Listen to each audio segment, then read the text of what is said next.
All right, so ready to dive into another case. This one, well, you've probably heard of it. The Menendez brothers. Oh, yeah. 1989, Beverly Hills, a whole lot of wealth, a whole lot of privilege, and then bam, a double murder. Right. Eric and Lyle Menendez accused of killing their parents, Jose and Mary, and their defense. Years of abuse. Yeah.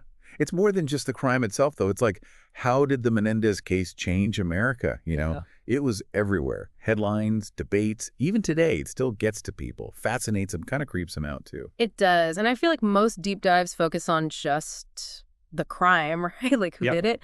But we're doing something different. We're going beyond the courtroom, looking at how it all, I don't know, seeped into American culture, the media, the law, everything. Absolutely. I mean, Yeah. this wasn't just a trial. It was like a media explosion. If you think back then, late 80s, early 90s, 24-hour news was still kind of new. Tabloid TV, that was huge. Yeah. In this case, it had it all.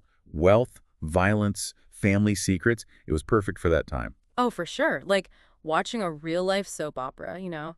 Every channel was on it, constant updates. They'd even do those dramatic reenactments, all those talking heads analyzing everything. Makes you wonder, did all that media craziness, did it actually change how we saw the case? It's tough to say for sure, Yeah. but I do think the Menendez trial, I mean, it definitely kicked our true crime obsession into overdrive. And it wasn't just like rubbernecking. It kind of got at something deeper, like some anxiety we all had. Were families really as safe as we thought they were? Could that, the American dream, could it actually be, like, messed up underneath? Those are big questions, and this case brought them right into our living rooms.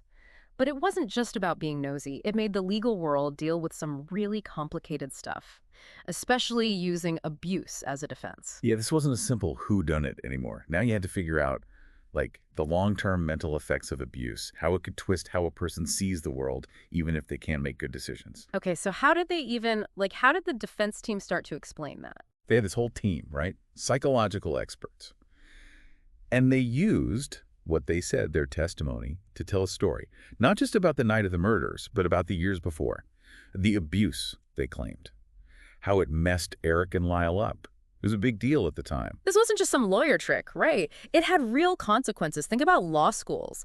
All of a sudden, way more people wanted to be lawyers. This whole renewed interest in criminal defense, especially cases with abuse, mental health, all that. It's like people wanted to be part of this, I don't know, to speak up for people who hadn't been heard before. It did. It's like the Menendez trial opened this door. And it wasn't just more lawyers. It was like a shift in thinking, in legal strategy, ethics, the whole thing. So how do you even defend clients with like such a controversial past? How do you get a fair trial when the media is basically running their own trial?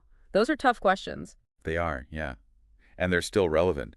The Menendez case really showed how hard it can be for lawyers ethically, especially when the case is huge. It's like, how do you do your best for your client, but also be fair to the justice system? And beyond all the legal back and forth, this case put mental health right there in the spotlight in a way we hadn't really seen before. Oh, absolutely. Before the Menendez trial, the idea that abuse could hurt your mental health, like long-term trauma, people just didn't talk about it that much. Suddenly, it was everywhere. Didn't matter if you believe the brothers or not. What they said made everyone talk about how abuse messes people up psychologically. This wasn't just in courtrooms, right? It was like this case gave people, I don't know, permission to finally open up about this stuff, get help without being ashamed. Did the Menendez trial, in its own way, help to, like, make mental health less of a taboo thing? That's interesting. If you look at what was happening, there's a clear pattern. After the trial, more people knew about mental health issues. More people went to therapy, got support. It's hard to say it was all because of the trial, but it definitely played a part in making mental health a national conversation. That's huge, but did it actually change anything? Did all this awareness actually lead to better policies, more resources for mental health services, stuff like that? That's where it gets complicated. There are a lot of things going on. The trial definitely got people talking, but did it directly change policies? That's debatable. Yeah, I get that.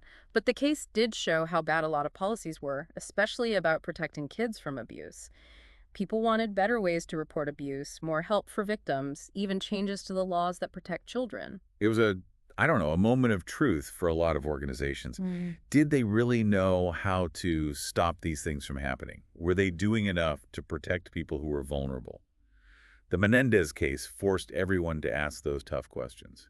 And these weren't just legal or political questions, right? They were cultural questions, too. This one family's tragedy became this, like, touchstone. It changed how we thought about crime, justice, even families in general.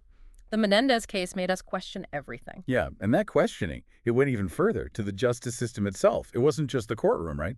The trial was happening in the media too, and that, well, raised some big questions about trial by media. Could a jury actually be fair when they're seeing so much coverage, you know? A lot of it exaggerated, even biased. Because you couldn't get away from it. Every channel, every magazine, it was Menendez brothers this, Menendez brothers that. It wasn't just reporting the facts. They were, like, shaping what people thought. Sometimes sneaky, sometimes not so sneaky. Yeah, you had some networks pushing the prosecution side, making the brothers seem like cold-blooded killers, Right. all about the money. Then you had others siding with the defense, emphasizing the abuse, making them look like the victims. It was a circus, and people loved it.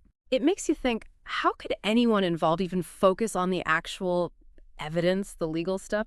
Was a fair trial even possible with all those cameras, all that attention? That's a question people still argue about today, Yeah. you know.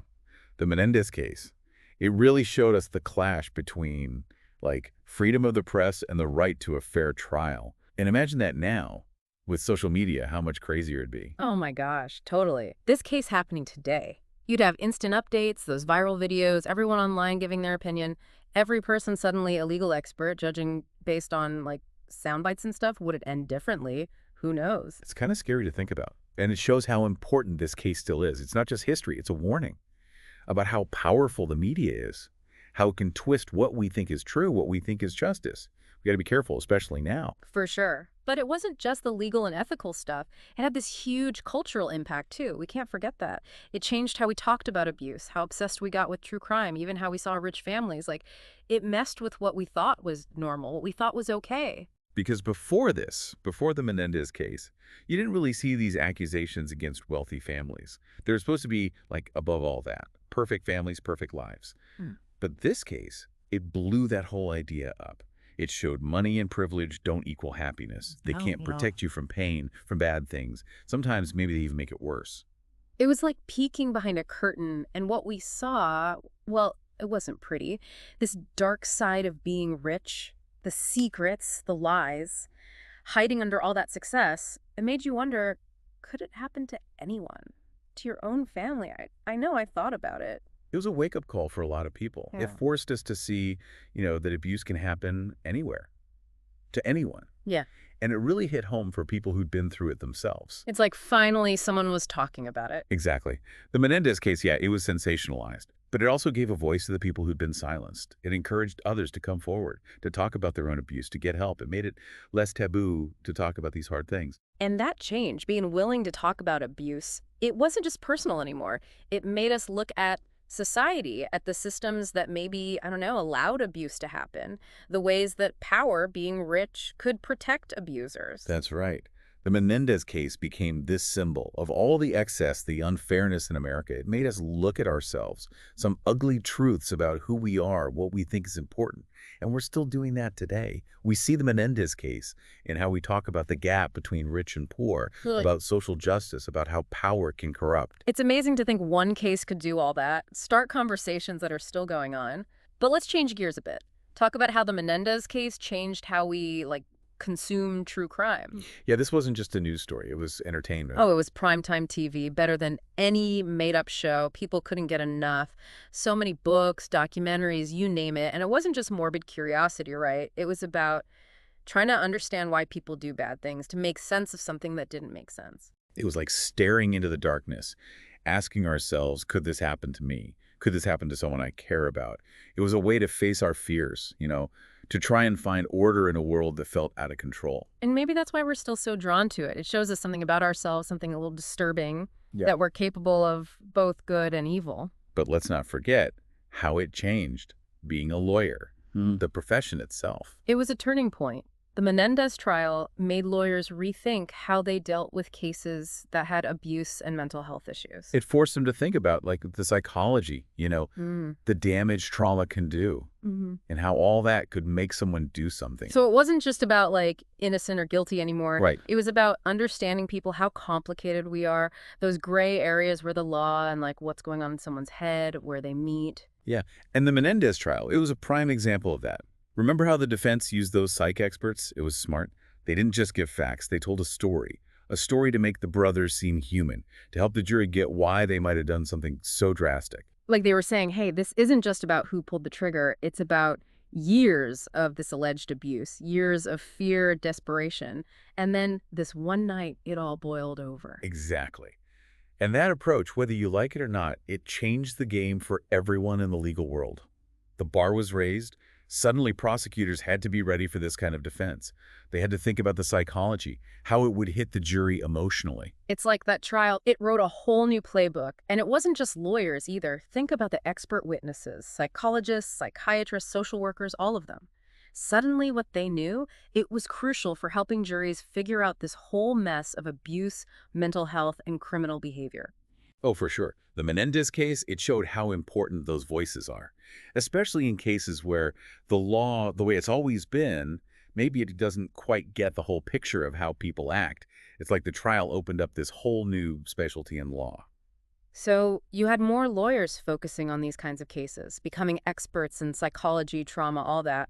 And it wasn't just good for the defendants, right? Victims Mm. of abuse, they benefited too. Absolutely. They had more lawyers who could fight for them, who understood what they went through, who could speak up for them in a system that, let's be honest, hadn't always been on their side. It's almost like, I don't know, the Menendez trial, even though it was this awful thing, it kind of leveled the playing field. It gave victims a voice, a better shot at getting justice. And it wasn't just individual cases. Law schools changed too. They started teaching more about psychology, trauma, the ethics of working with clients who have these mental health histories. It was ripple effect everywhere. So, the Menendez brothers case, yeah, it was dark, it was tragic, but it also forced us to look at something we'd been ignoring. It made the legal world change, become more sensitive, more aware of the human cost of all this, the crime, the And it's abuse. still changing. Those legal strategies, they're still being used today, refined, debated in courtrooms all over the country. It reminds us that even the most controversial cases, the ones that are all over the news that everyone's talking about, they can change things in a big way. How justice works, how we understand why people do the things they do, how we handle these really tough legal and ethical questions. What's a legacy? Hmm. Still shaping things today, pushing us toward a system that's more fair, more compassionate, one that understands that truth isn't always simple, that we need empathy if we want real justice. Well, that's about it for our deep dive into the Menendez brothers and everything that came after. It's a story that, well, it stays with you. It's fascinating, disturbing, makes you think. But before we go, we want to leave you with something to consider. We talked about how much influence the media had back then, but think about now. With social media, the news cycle never stopping, could we even have a fair trial today? A trial where everyone's impartial? What do you think? Let us know. Thanks for joining us. I'm going.